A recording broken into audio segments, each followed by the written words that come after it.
આજની ધર્મકથા. પ્રણામ. પંડિત વીર વિજયજી મહારાજ સાહેબ અને વેદનીય કર્મની ત્રીજી ઢાળની છેલ્લી ફળ પૂજા. આધ્યાત્મિક ફળ પ્રગટાવ્યું ટાળી શાતા અશાત, ત્રિશલાનંદન આગળે ફળ પૂજા પ્રભાત. કોની આગળ ફળ પૂજા કરવાની છે? તો કે ત્રિશલાના નંદન પાસે. કેમ કરવાની છે? કારણ કે એમણે શાતા અને અશાતા વેદનીય કર્મ એ બંનેઓને ટાળ્યા અને પોતાના આત્માનું ઉચ્ચતમ ફળ એટલે કે મોક્ષ એ એમણે પામ્યું છે. અને કેમ કરવાનું? અમારે કેમ કરવાનું? કારણ કે અમારે પણ આવું ફળ પામવું છે. જેને શાતા વેદનીય કર્મ અને અશાતા વેદનીય કર્મ બંનેથી પર થવું છે, એની માટે આ ફળ પૂજા છે. ક્રમ જુઓ, આપણને પરમાત્માના શાસન પર ઓવારી જવાનું મન થાય. એમણે જ્યારે જળ પૂજા શરૂ કરી ત્યારે એમણે અશાતા વેદનીય ઉપર વધારે જોર મૂક્યો. જળ પૂજા, ચંદન પૂજા, આ બધામાં અશાતા વેદનીય કર્મનો બંધ કઈ રીતે થાય એની વાત ઉપર જોર મૂક્યો. પછી શાતા વેદનીય કર્મ એનો બંધ કઈ રીતે થાય એના પર જોર મૂક્યું. એટલે શું થયું? તો કે સૌથી પહેલાં અશુભ આપણને ઓળખાવ્યું કે જો અશાતા વેદનીય કર્મ જે છે ને એ અશુભ છે, એને પહેલાં ઓળખો.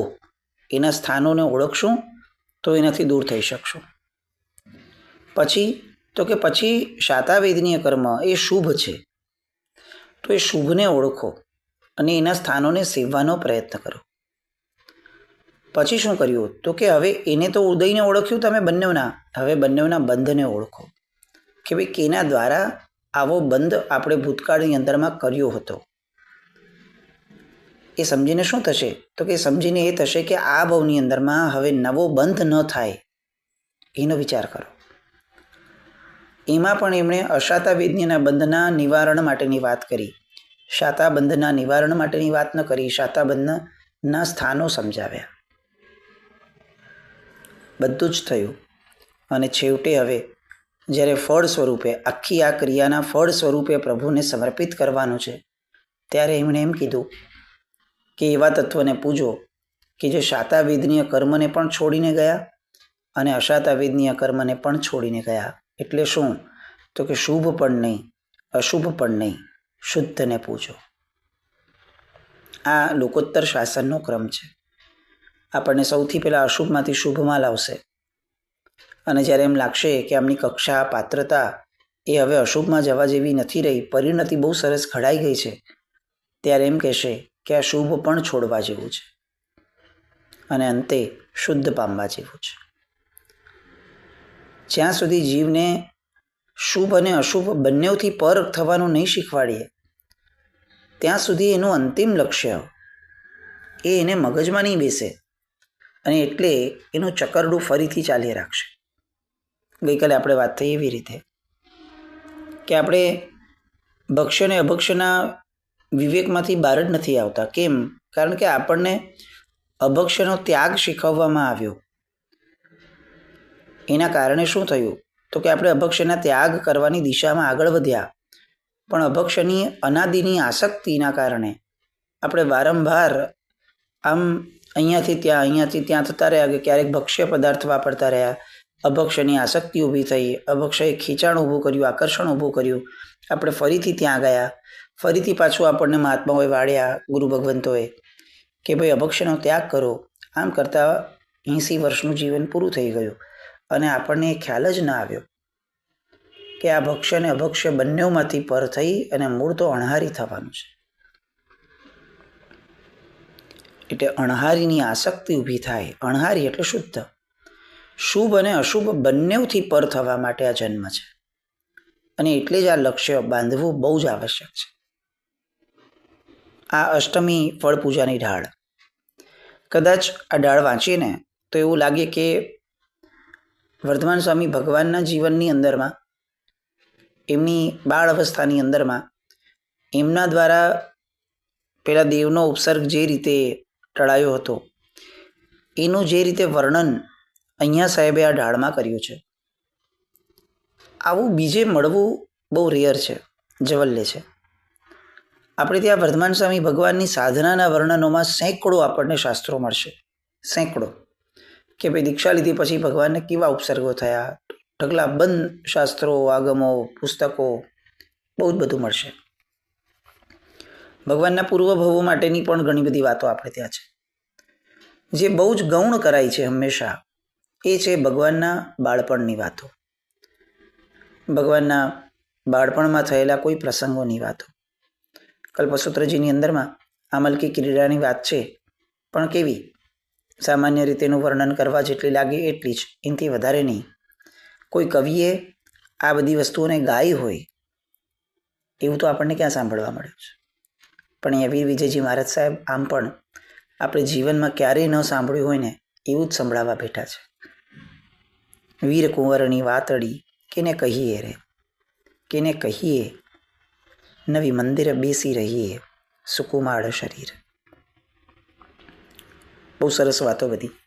અને વીર કુંવરની વાતો અહીંયા એ માંડે છે. ભગવાનનું આખું બાળપણ, બાળપણથી લાડકો નૃપ ભાવ્યો, મળી 64 ઇન્દ્ર મલહાવ્યો, ઇન્દ્રાણી માતા હુલરાવ્યો, ગયો રમવા કાચ.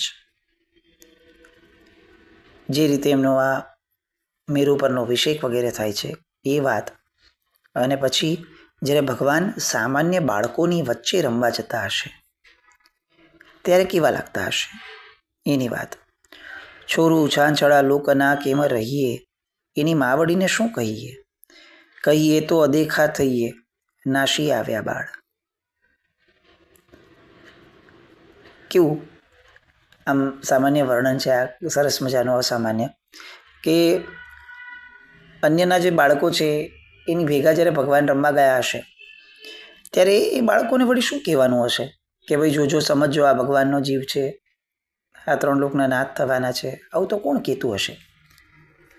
પણ તેમ છતાં માને મન કેટલીક ચિંતાઓ તો થાય ને, કે ભાઈ મારું બાળક આ બધા સામાન્ય માણસો ભેગું રમવા જાય છે તો હું કહી રાખું નહીં, કહી તો ન શકું, નહીં તો રમવા જ ન મળે આને. પણ તેમ છતાં કદાચ કંઈ કહી દીધું હશે તો એની માઓને, આ જે નાના બીજા બાળકો છે એની માઓને ઈર્ષ્યા થશે. એટલે અહીંયા માતાને મનમાં જે અસમંજસ છે એની વાતો કરે છે. હા, અને કદાચ આ પરિસ્થિતિ દરેક અસામાન્ય વ્યક્તિની થતી હશે કે જ્યારે સામાન્ય વ્યક્તિઓની ભેગો રહેતો હોય અને એને જણાવવાનું ન હોય કે એનામાં અસામાન્યતા છે, ત્યારે એની પરિસ્થિતિ કેવી થાય કે સામાન્ય ભેગો રહી ન શકે, પોતે અસામાન્ય છે એવું કહી ન શકે, અને એની માતા કે એમના સ્વજનો એને એ ચિંતા રહે કે ભાઈ આની હારે કંઈ ખોટું ન થઈ જાય તો સારું. આવી એક સરસ વાત બાળપણના એમના એ સમયની વાત વીર વિજયજી મહારાજ સાહેબ મૂકે છે. કદાચ બહુ આપણી નાની રેન્જ છે, પણ આપણે જીવનમાં આ પ્રકારની વાતો ભગવાનના જીવનની સાંભળી હોય એવું આપણા બધાના મનમાં નહીં બેસ્યું હશે ક્યાંય, કે ભગવાનના બાળપણ માટેનો આવો વિચાર કોઈએ કર્યો હશે કે ભગવાન બાળપણમાં રમવા ગયા હોય ત્યારે અન્ય બાળકો સાથે એને રમતા જોઈ અને ત્રિશલા માતા શું વિચારતા હશે. અને પછી વાત મૂકે છે આમલકી ક્રીડાની. આમલકી ક્રીડા વશે વિટાણો, મોટો ભોરિંગ રોષે ભરાણો, હાથી ઝાલી વીરે તાણ્યો, કાઢી નાખ્યો દૂર. સાપ જ્યારે મોટો આવ્યો ત્યારની વાત. રૂપ પિશાચનો દેવતા કરી ચલ્યો, મુજ પુત્રને લઈ ઉછળ્યો, વીર મુષ્ટિ પ્રહારે વળ્યો, સાંભળીએ. આખી જે ઢાળ છે એ ત્રિશલા માતા પોતે ગાઈ રહ્યા હોય એ પ્રકારે વીર વિજયજી મહારાજ સાહેબની કલ્પના છે. કે ત્રિશલા માતા આ રીતે વિચારે છે કે ભાઈ એ જુએ છે કે જુઓ, મેં એવું સાંભળ્યું લોકો પાસે કે આવી રીતે આમલકી ક્રીડા માટે જ્યારે ગયા હતા ત્યારે મોટો સાપ એ એમના શરીર પર વીંટળાયો હતો, બહુ આમ ક્રોધિત થયો હતો, અને એવા સમયે મારા પુત્રએ એને ખેંચ્યો અને સીધો દૂર ફેંકી દીધેલો. પછી શું, તો કેવલો તો દેવનું રૂપ કરી, દેવ હતો, પિશાચનું રૂપ કરીને આવ્યો હતો. એ તો મારા પુત્રને લઈ અને એકદમ ઊંચો સુધી ઉછળ્યો, મોટી હાઈટ કરીને. બાળકો બધા બૂમાબૂમ કરવા લાગ્યા, ડરી ગયા, ભયભીત થયા. અને એવા સમયે મારા દીકરાએ શું કર્યું, તો કે વીર મુષ્ટિ પ્રહારે વાળ્યો. ભગવાને એક મુષ્ટિનો પ્રહાર કર્યો અને ઓલો સીધો નીચે બેસી ગયો. મૂળ સ્વરૂપે એને આવવું પડ્યું. આ ગૌરવ ગાથા આપણે કૃષ્ણની, હનુમાનની બહુ બધી સાંભળી કે એ લોકો બાળપણમાં આવા પરાક્રમી હતા, બાળપણમાં આવા ચમત્કારી હતા. આપણે ત્યાં આવી વાતોનું બહુ સ્થાન નથી, કારણ કે આપણે ત્યાં ચમત્કારને નમસ્કાર નથી. પણ તેમ છતાં વીર વિજયજી મહારાજ સાહેબે ત્રિશલા માતાના માધ્યમે પોતાના બાળકની આવી ચમત્કારિકતા જોઈ અને જે ગૌરવ અનુભવે છે, એ ગૌરવની વાતોને અહીંયા સરસ મજાની વણી છે.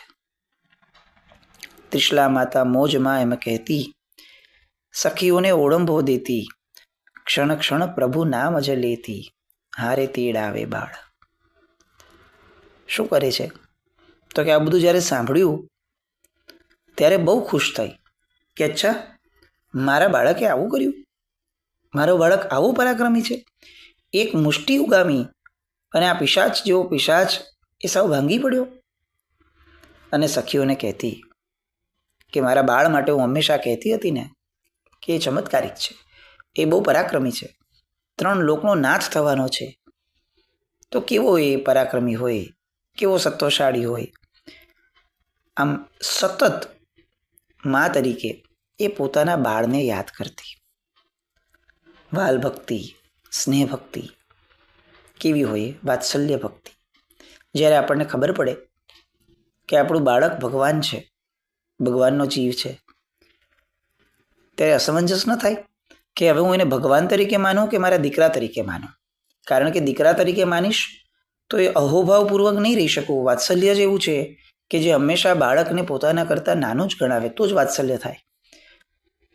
બાળક અધૂરું છે ને એવી સમજણ માતામાં છે, એટલે જ એને વાત્સલ્ય છે. જો માતાને એવું સમજાય કે મારું બાળક પૂર્ણ છે તો વાત્સલ્ય ન પ્રગટે, અહોભાવ પ્રગટે.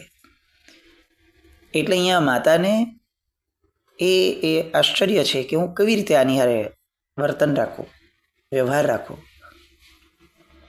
અને એટલે એ જ્યારે નિર્ણય પર આવે છે કે નહીં, માતૃત્વ તો માતૃત્વ છે, એ સમયે અહીંયા વીર વિજયજી મહારાજ સાહેબ એમની માટે બહુ સરસ કહે છે કે આ બધી વાતો, સખીઓ સાથે વાત કરવી, ભગવાનને જોવું, ભગવાનની વાતો સાંભળવી, એ બધા દ્વારા માતા કરે છે શું, તો કે ક્ષણ ક્ષણ પ્રભુ નામ જ લેતી. ભગવાનનું એક દરેક ક્ષણ ભગવાનનું જ નામ, દરેક ક્ષણ ભગવાનની જ સાથે, દરેક ક્ષણમાં ભગવાન સાથે. આ હતી માતાની સ્થિતિ. વાટ જોવંતા વીરજી ઘેર આવ્યા, ખોળે બેસારી હુલરાવ્યા, માતા ત્રિશલા એ નવરાવ્યા, હારે આલિંગન દીત. કેટલી સરસ વાતો. માતા અને પુત્રની વાતો બહુ આપણને ત્યાં રેયરલી સાંભળવા મળે. આ હાલરડું પણ દિગ્વિજયજી મહારાજ સાહેબે રચ્યું ત્યારે આવો ટોણો સાંભળીને જ રચેલું કે તમારે ત્યાં તો ક્યાં કંઈ માતા પુત્રના સ્નેહની વાતો છે. અને આજે અહીંયા જ્યારે વાંચીએ આ ઢાળ ત્યારે ખરેખર એવું લાગે કે જૈન શાસન એ અનેક આયામોવાળું છે. આપણે કોઈ દિવસ કેટલાક આયામોમાં ઊંડા ઉતરવાનો પ્રયત્ન જ નથી કર્યો. આ કેટલાક રસ એવા છે કે જે રસમાં આપણને રસ જ નથી જાગ્યો. પણ બાકી માતા અને પુત્રનું આવું સરસ વર્ણન આપણને ખરેખર એવું થાય કે ગર્ભવતી સ્ત્રીઓએ આ ઢાળ વાંચવી જ જોઈએ. વર્ધમાન જેનો દીકરો હતો એવી માતાની સ્થિતિનું રટણ એ આપણા ગર્ભમાં જે છે એને વર્ધમાન જેવો બનાવવા માટે બહુ સક્ષમ છે. આ બધી સક્ષમ પંક્તિઓ છે કે જેનો ઉપયોગ બહુ વ્યવસ્થિત જગ્યાઓએ થવો જોઈએ. પરમાત્માની માતાનું સ્નેહ, વાત્સલ્ય એ કેવું હતું એનું વારંવાર ગાન કરવાથી શું થશે? તો કે એનું ગાન કરવાથી આપણે આપણા પુત્રો ઉપર કે આપણા પુત્રી ઉપર કેવું વાત્સલ્ય પ્રગટાવવું એ આપણને મા ત્રિશલા સમજાવશે. એક આત્મા સાથેનું કનેક્શન એ આપણી સમજણને, આપણા સ્વયંના આત્માને પ્રગટાવવા માટે બહુ પૂરતું થતું હોય છે. એની પછી વાત મૂકે છે, યૌવન વય પ્રભુ પામતા પરણાવે, પછી સંયમ શું દિલ લાવે, ઉપસર્ગની ફોજ હઠાવે, હારે લીધું કેવળ જ્ઞાન. એક પંક્તિની અંદરમાં, એક જ કડીની અંદરમાં પરમાત્માના જીવનનો મહદ અંશ એમણે મૂકી દીધો. યૌવન વય થઈ, પ્રભુને પરણાવ્યા, પછી પ્રભુ સંયમની અંદરમાં દિલ લાવ્યા. જુઓ, આ ગરિમા, આ ગૌરવ જુઓ.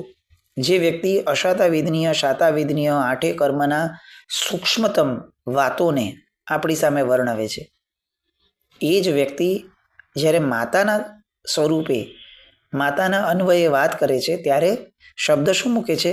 સંયમ શું દિલ લાવે. એટલે ભગવાન લગ્ન પછીથી હવે સંયમમાં પોતાનું મન, પોતાનું હૃદય લાવે છે. ટેકનિકલી છે આ વાત? નહીં. ટેકનિકલી તો પ્રભુ જન્મ્યા ત્યારથી સંયમની અંદરમાં જ એમનું હૃદય હતું. એમણે તો લગ્ન કર્યા ત્યારે પણ ભોગાવલી કર્મનો ક્ષય માટે જ હતું. એમને કંઈ લગ્નમાં મન નહોતું. તો અત્યારે અચાનક એમની માટે આવું લખાય કે સંયમ શું દિલ લાવે? તો કે લખાય. કેમ લખાય? કારણ કે આ ત્રિશલા માતા સ્વરૂપે આ ગાન ગવાય છે. મા તો એમ જ વિચારે ને કે ભાઈ લગ્ન કર્યા ત્યારે બધું બરાબર હતું, પણ પછી એનું હૃદય જે છે એ સંયમ તરફ વળ્યું, એટલે એને સંયમ લીધો. લખનારની અંદરની પ્રતિભા, અંદરની વેધકતા, અંદરની પર્યાયવાસિત સ્પષ્ટતા, એ આપણને અહીંયા વર્તાય છે. એ કોના સ્વરૂપે, કોના માધ્યમે બોલે છે? આ પાત્રાલેખન કોનું છે? એ પાત્રનો એ સમયે મનનો પર્યાય શું હશે એ લખે છે. અને એટલે આ શબ્દ લખી શક્યા. આવા વિદ્વાન વ્યક્તિ આવો શબ્દ લખી શક્યા, સંયમ શું દિલ લાવે. અને સાર્થક શબ્દ. ઉપસર્ગની ફોજ હટાવે, હારી લીધું કેવળ જ્ઞાન. પછી શું થયું? હવે પોતાની ફળ પૂજાના ભાવ ઉપર આવે છે. કર્મ સુદન તપ ભાખિયું જીન રાજે, ત્રણ લોકની ઠકુરાઈ છાજે, ફળ પૂજા કહી શિવ કાજે, હારે ભવીને ઉપકાર. ભવિજીવના ઉપકાર માટે કર્મસુદન નામનું તપ એમણે જે કીધું છે. આપણે આ કર્મસુદન તપ લગભગ દરેક સંઘોમાં થતું હશે, હું એવું માનું છું. બહુ જ ઇન્ટરેસ્ટિંગ તપ છે. આપણી સામાન્ય ભાષામાં કહીએ તો અમે નાના હતા ત્યારે અમે જોવા જતા હતા કેટલાક દિવસોના તપના, કે ભાઈ એક દત્તી હોય, એક જ બાજુથી ખાવાનું હોય એવો પણ દિવસ હોય, એક જ વાર લીધું હોય સીધું મોંમાં મૂકી દેવાનું એવું પણ એક તપ હોય. 8 દિવસના અલગ અલગ તપો. આ કર્મસુદન તપ માટેની આ આખી આ 64 પ્રકારની પૂજા છે. તો એ કર્મસુદન તપની આખી વાત અહીંયા મૂકે છે કે એ કર્મસુદન તપ કોણે કહ્યું? તો કે જેમને કેવળ જ્ઞાન થયું છે, જેને 3 લોકની ઠકુરાઈ જેની પાસે છે, એ વ્યક્તિ મુક્તિ માટે એક તપ જે કહે છે એ તપ છે આ કર્મસુદન તપ. એનાથી શું થશે આ ફળ પૂજાથી? તો છેલ્લી કડીમાં લખે છે કે શાતા અશાતા વેદની ક્ષય કીધું, આપે અક્ષય પદ લીધું, શુભ વીરનું કારજ સાત સિદ્ધ્યું, હારે ભાંગી સાદી અનંત. આપે શાતા અને અશાતા વેદની બંનેનો ક્ષય કર્યો છે અને અક્ષય પદ જે પ્રાપ્ત કર્યું છે એ માટે પ્રભુ હું આપની આ ફળ પૂજા કરું છું.